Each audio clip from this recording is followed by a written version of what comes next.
আসসালামু আলাইকুম। এমডি আল রাজীব ব্লগ থেকে সবাইকে সুস্বাগতম। প্রিয় ভাই ও বোনেরা, আশা করি ভালো আছেন সবাই। এগুলো সব ঢাকা নিয়ে যাব, এর জন্যই তোলা। তো এই জিনিসটাকে আপনাদের দেশে কি বলে অবশ্যই জানাবেন।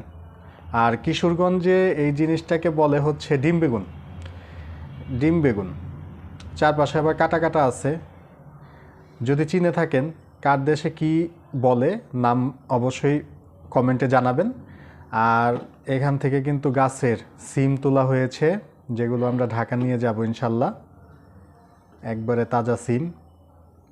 এই সিমগুলো ঢাকায় পাওয়া যায় না, এগুলো একবারে টাটকা। আর আমরা এনেছি কিশোরগঞ্জের শুটকি।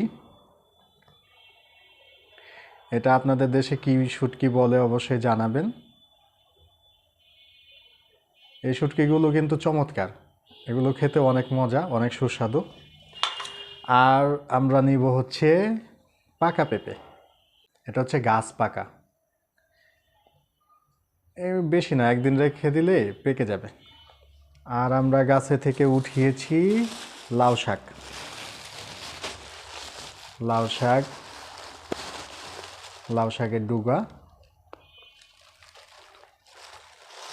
ঢাকায় এগুলো পাওয়া যায়, তবে এই জিনিসগুলোর যে স্বাদ সেটা কিন্তু ঢাকা পাওয়া যাবে না। আর আমরা একটি গত ভিডিওতে দেখিয়েছিলাম যে দুধ হচ্ছে 65 টাকা লিটার। তো আমরা দুধ নিয়েছি, এখানে কয় লিটার বলতে পারবেন কে? আমরা 65 টাকা করে লিটার নিয়েছি।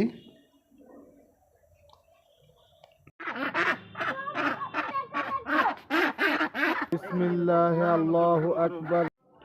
আলহামদুলিল্লাহ, এটি হচ্ছে চীনা হাঁস, যে ভিডিওটি একটু আগে দেখলেন। আজকে এ পর্যন্তই, পরবর্তী ভিডিও নিয়ে আবার হাজির হব। সবাই ভালো থাকবেন, আল্লাহ হাফেজ।